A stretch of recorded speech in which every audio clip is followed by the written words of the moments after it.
ምዕራፍ 34 ለ10 ዓመታት ያህል ንግዴ በጣም ተሳክቶልኝ ነበር ሲል ስቲቭ በኢሜል ጻፈልኝ። ከዓመት ወደ ዓመትም ከፍተኛ እድገት እናሳይ ነበር። እግዚአብሔርንም በጣም አመሰግን ነበር። ካለኝ ትርፍ ላይ እሰጥ ነበር። እንዲህ በማድረግም እንደተባረኩኝ ይሰማኝ ነበር።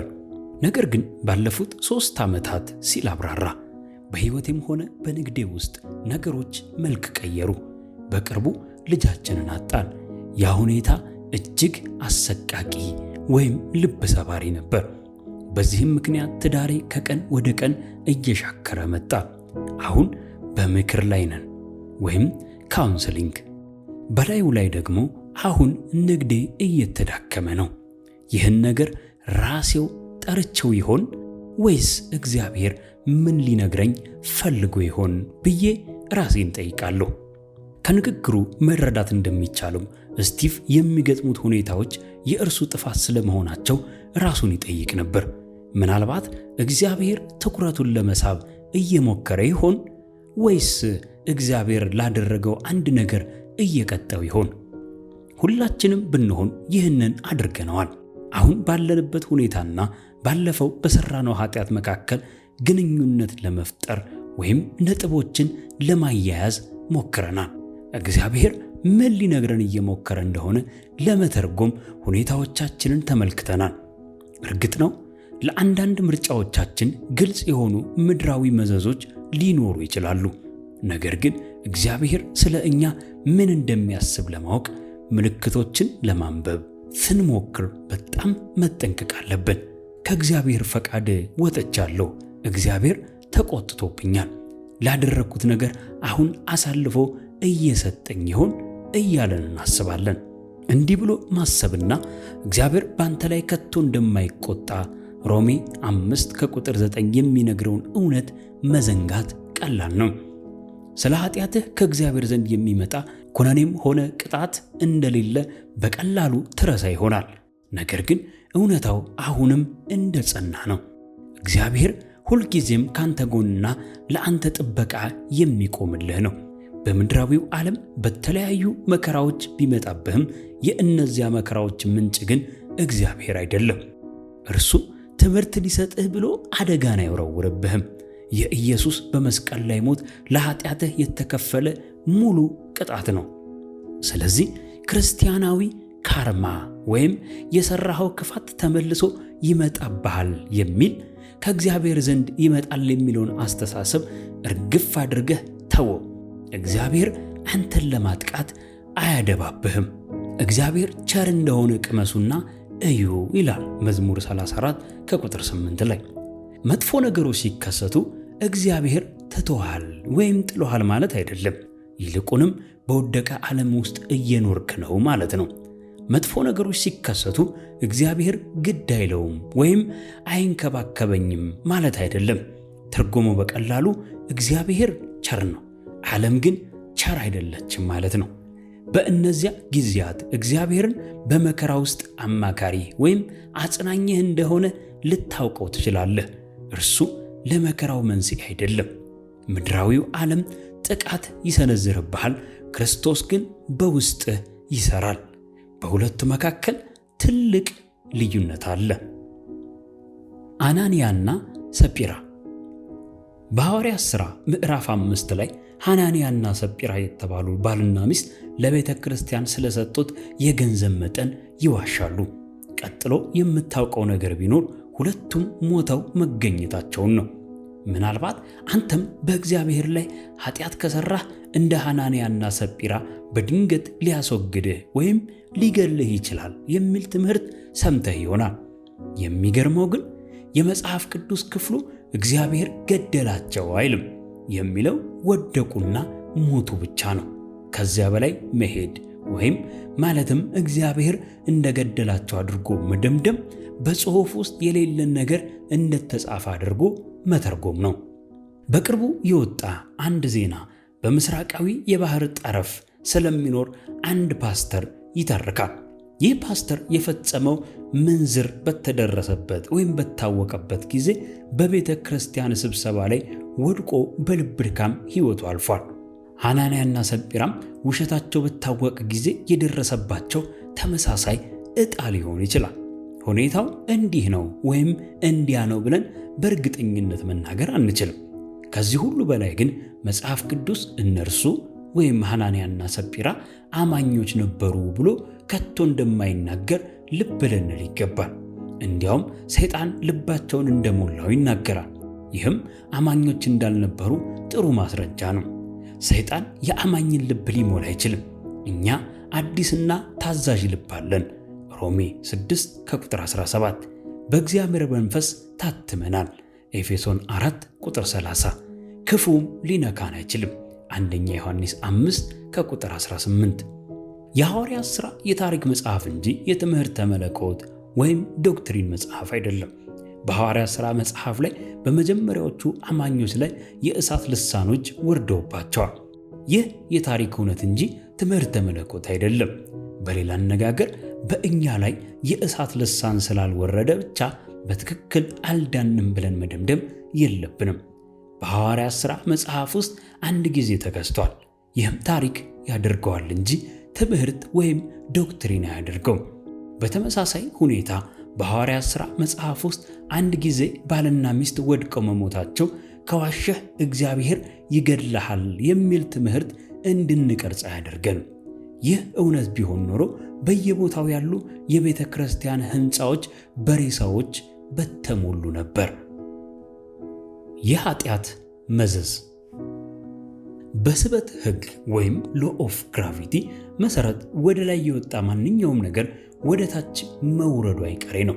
ሆኖም ግን ወደ ሰማይ ቀና ስንል በሰማይ ላይ የሚበሩ ነገሮችን እናያለን።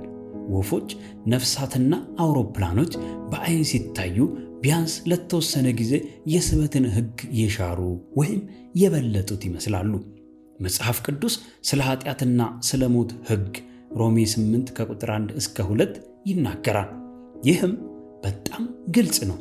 ኃጢአት ሞት ይገባዋል። ነገር ግን የኃጢአትንና የሞትን ሕግ የሚሽር ወይም የሚበልጥ ሌላ ሁለተኛ ሕግ እናያለን።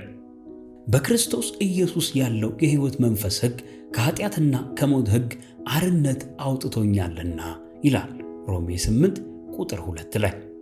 ይህ ሁለተኛው ሕግ ከመጀመሪያው ሕግ ነፃ አውጥቶናል። ከእንግዲህ በኃጢአትና በሞት ሕግ ስር አይደለህም። ኃጢአት በምትሰራበት ጊዜ የሚገባህን ቅጣት አትቀበልም። ቀደም ብለን እንደተወያየነው ኃጢአትን ስትመርጥ የእግዚአብሔርን መንፈስ ታጠፋለህ ወይም መገለጡን ትገታለህ ወይም ታሳዝናለህ። ኤፌሶን 4 ቁጥር 30፣ አንደኛ ተሰሎንቄ 5 ቁጥር 19። አሁን ምድራዊ መዘዞች አሉ። ገላትያ 6 ቁጥር 8። ፍጥነቱን ሳትቆጣጠር ብትነዳ የትራፊክ ቅጣትን ትቀበላለህ። አመጋገብህ መጥፎ ከሆነ የኮሌስትሮል መጠንህ ከፍ ይላል። በትዳር አጋርህ ላይ ክፉ ነገር ካደረግ ትዳርህ ይናወጣል። ለድርጊቶችህ ምድራዊ የሆኑ መዘዞች አሏቸው። ነገር ግን ለኃጢአት የሚገባውን መንፈሳዊ መዘዝ ማለትም ሞትን ፈጽሞ ስለማትቀበል እግዚአብሔር የተመሰገነ ይሁን። በክርስቶስ ኢየሱስ ያለው የሕይወት መንፈስ ሕግ ከኃጢአትና ከሞት ሕግ ነፃ አውጥቶሃል። የእግዚአብሔር ፍቅራዊ ተግሳጽ። እኛ አማኞች በእግዚአብሔር አንቀጣም። ነገር ግን ስለ እግዚአብሔር ተግሳጽስ ምን ማለት ይቻላል? በዕብራውያን 12 ላይ የእግዚአብሔርን ፍቅራዊ ተግሳጽ የሚገልጽ ሐሳብ እናገኛለን። ሆኖም ይገርፋል የሚለው ቃል በአንዳንድ ትርጉሞች ላይ መገኘቱ ሰዎችን በእጅጉ ግራ ሊያጋባቸው ይችላል። ለመሆኑ ግርፋት ምን ማለት እንደሆነ ካላወቅ የሚል ጊብሰንን ዘ ፓሽን ኦፍ ዘ ክራይስት ፊልም ተመልከት። ግርፋት ምን ማለት እንደሆነ በግልጽ ወይም በአሰቃቂ ሁኔታ ታያለህ። ግርፋት ለአንድ ልጅ የሚሰጥ የአባትነት ተግሳጽ አልነበረም። ይልቁንም የሮማውያን ወታደሮች ኢየሱስንም ጨምሮ በምርኮኞች ላይ እንደ ቅጣት የሚፈጽሙት ስቃይ ነበር። እስረኛውን ለመምታት ረዣዥም የቆዳ ማሰሪያዎችንና በጫፋቸው ላይ ስለታም ብረቶች ያሉበትን መሳሪያ ይጠቀሙ ነበር። ብረቶቹም የእስረኛውን ጀርባ በጥልቀት ይቦረቡሩታል፣ ቆዳውንና ጡንቻውንም ይገነጥሉታል።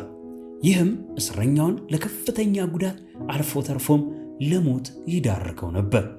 ታዲያ እግዚአብሔር ልጆቹን እንደ ተግሳጽ ይገርፋቸዋል? ስለዚህ አስቸጋሪ ክፍል ያለው እውነት ይህ ነው። በመጀመሪያ ጥቅሱ የተወሰደው ከብሉይ ኪዳን ሲሆን ስለ ግርፋት የሚያወራው ክፍል በመጀመሪያው ጥቅስ ምሳሌ 3 ቁጥር 12 ላይ ጨርሶ አይገኝም። በተጨማሪም ቢኮረትስ የሚለው የዕብራይስጥ ቃል ሁለት ትርጉም አለው።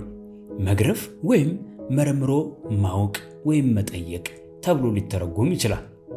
የሚገርመው ደግሞ ግርፋት ለመፈጸም የሚያገለግለው መሳሪያ የተፈጠረው ከብዙ ጊዜ በኋላ በመሆኑ መመርመር የሚለው ትርጉም ከመግረፍ ትርጉም ይልቅ የቀደመ ነው። ክሌመንት ከ150 እስከ 215 ዓመተ ምህረትና ሌሎች ምሁራን የዕብራውያን መልእክት መጀመሪያ የተጻፈው በዕብራይስጥ ቋንቋ እንደነበር ያምናሉ። ይህም ምክንያታዊ ነው። ደብዳቤው በብዙ መልኩ የዕብራይስጥ ቅንን ይከተላል። እንዲሁም በመልእክቱ ውስጥ በአዲስ ኪዳን በሌላ በማንኛውም ስፍራ የማይገኙ ወደ 150 ገደማ ቃላት ይገኛሉ። ይህም ማለት ጽሑፉን ወደ ግሪክ የተረጎመው ጸሐፊ ቢኮረትስ የሚለውን ቃል መርምሮ ማወቅ ከሚለው ይልቅ መግረፍ በሚለው መተርጎምን መርጧል ማለት ነው። ሆኖም ግን የተፈጸመውን የመስቀሉን ሥራና ኢየሱስ ስለ እኛ ቅጣቱን ሁሉ መቀበሉን ስናስብ መርምሮ ማወቅ ወይም መጠየቅ የሚለው ትርጓሜ እጅግ የበለጠ ትርጉም ይሰጣል። ደግሞም ግርፋት ቅጣት እንጂ ተግሳጽ ወይም ስልጠና አይደለም። ኢየሱስ ቅጣታችንን ሙሉ በሙሉ ተቀብሎታል። እርሱ ግን ስለ መተላለፋችን ቆሰለ፣ ስለ በደላችንም ደቀቀ፣ የደህንነታችንም ተግሳጽ በእርሱ ላይ ነበረ፣ በእርሱም ቁስል እኛ ተፈወስን ይላል ኢሳይያስ 53 ከቁጥር 5። እኛም በፍጹም እንዳንገረፍ ኢየሱስ ስለ እኛ ተገረፈ። በእርሱ ቁስል፣ በእኛ ሳይሆን በእርሱ ቁስል እኛ ተፈወስን። እኛ ልጆቹ ስለሆንን እግዚአብሔር በእርግጥም ሕይወታችንን በጥልቀት ይመረምራል፣ ስለ እኛ ያስባል። ደግሞም የእርሱን ምርጥ ስጦታ ኢየሱስን እንድንለማመድ ይፈልጋል። እግዚአብሔር እኛን የሚገስጸው ወይም የሚያሰለጥነው ሊቀርጸን፣ ሊያበጃጀን እንዲሁም በአዲስ መንገድ እንድናስብና እንድንሰራ ሊረዳን በሚችል ፍቅራዊ መንገድ ነው። ነገር ግን አይገርፈንም። ሊሰመርበት የሚገባ ኤፌሶን 6 ከቁጥር 4 ልጆቻችሁን አታስቆጧቸው ወይም ተስፋ አታስቆርጧቸው፣ ይልቁንም በጌታ ምክርና ተግሳጽ አሳድጓቸው ይላል። ይህ ደግሞ የእግዚአብሔር ስልጠናና ትምህርት አንተን እንደማያስቆጣ ወይም ተስፋ እንደማያስቆርጥህ ይነግረናል። እርሱ አንተን የሚያሰለጥነው ለጥቅም ሲል ነው። ይህም ከቅድስናው እንድትካፈል ነው። ዕብራውያን 12 ቁጥር 10። አንተ በተቆጣ አምላክ እጅ ያለህ ኃጢአተኛ አይደለህም፣ ይልቁንም በአፍቃሪ አባት እቅፍ ውስጥ ያለህ ቅዱስ ነህ። ኃጢአትህን አንተ መሸከም እንዳይኖርብህ ኢየሱስ ኃጢአትህን ሁሉ ተሸክሞልሃል። አንደኛ ጴጥሮስ 2 ከቁጥር 24። ከእግዚአብሔር ቁጣ ድነሃል፣ አሁን ደግሞ ከእርሱ ጋር ሰላም አለ። ሮሜ 5 ቁጥር 9። አስቸጋሪ ሁኔታዎች ሲገጥሙ እነዚያ ነገሮች በፍጹም የእግዚአብሔር ቅጣት እንዳልሆኑ ማወቅ አለብህ። ዓለም ጥቃት ሊሰነዝርብህ ይችላል፣ ክርስቶስ ግን በአንተ ውስጥ እየሰራ ነው። እግዚአብሔር ለአንተ ነው እንጂ በፍጹም በአንተ ላይ አይደለም። የእግዚአብሔር ተግሳጽ ለወደፊት ሕይወትህ የሚሆን ስልጠና እንጂ ላለፈው ስህተትህ የሚሰጥ ቅጣት አይደለም።